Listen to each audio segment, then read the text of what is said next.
Bonjour à tous, aujourd'hui une vidéo sur les différents mots français qui viennent des dieux grecs et des dieux romains.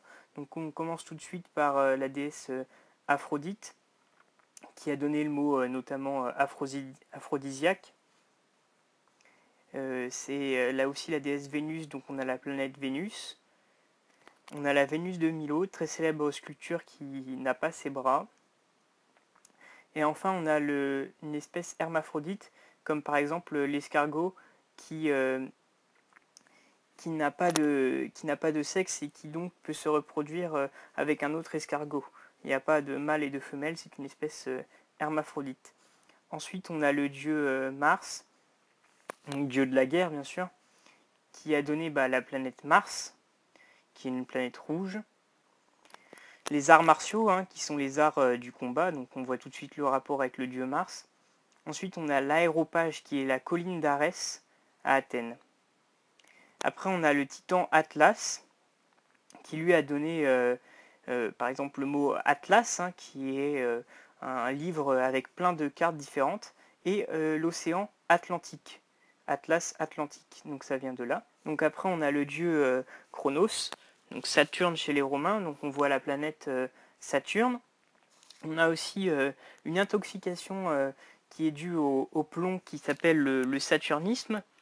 Et plus près du mot chronos, donc plus près du titan grec, on a une chronique, par exemple, qui est une vidéo ou un petit récit un peu journalistique. On a après un chronomètre, donc c'est pour mesurer le temps. Chrono, c'était le dieu du temps. Et après, on a le mot chronophage. Phage pour manger, chrono pour le temps, donc qui mange du temps. Donc par exemple, on peut dire qu'une activité est chronophage. Ça veut dire qu'elle nous prend beaucoup de temps. Après, on a aussi la journée samedi, qui est dédiée à Saturne, normalement. Les Anglais l'appellent Saturday.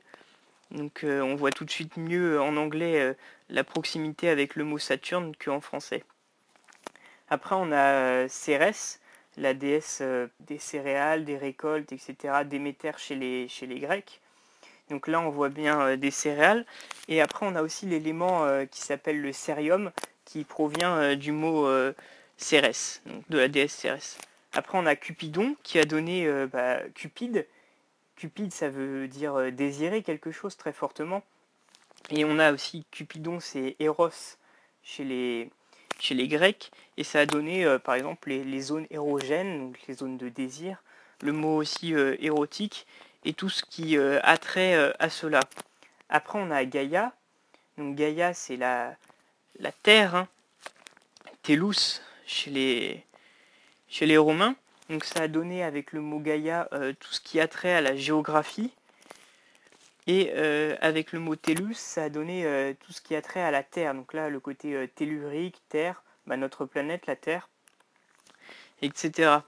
Donc après, on a le dieu Pluton, Hadès chez les Grecs, qui lui est le dieu des richesses souterraines, Pluton, et qui a donné la planète, Pluton, tout simplement, et un système de pouvoir qui s'appelle la plutocratie, donc c'est le fait qu'un État soit dirigé par les riches. On a aussi un élément du tableau périodique qui s'appelle le plutonium. Après, on a le dieu Hélios, donc dieu du soleil, qui faisait sur son char ailé le chemin du soleil, ça a donné le mot héliocentrisme. Donc c'est le fait que le soleil soit au centre de tout. Donc on a sol, soleil, c'est la même chose chez les Romains. Après on a le dieu Vulcain, donc Héphaïstos chez les Grecs. Là ça a donné par exemple volcan, tout simplement. Après on a Junon, donc Héra chez les Grecs. Donc là ça a donné le mois de juin.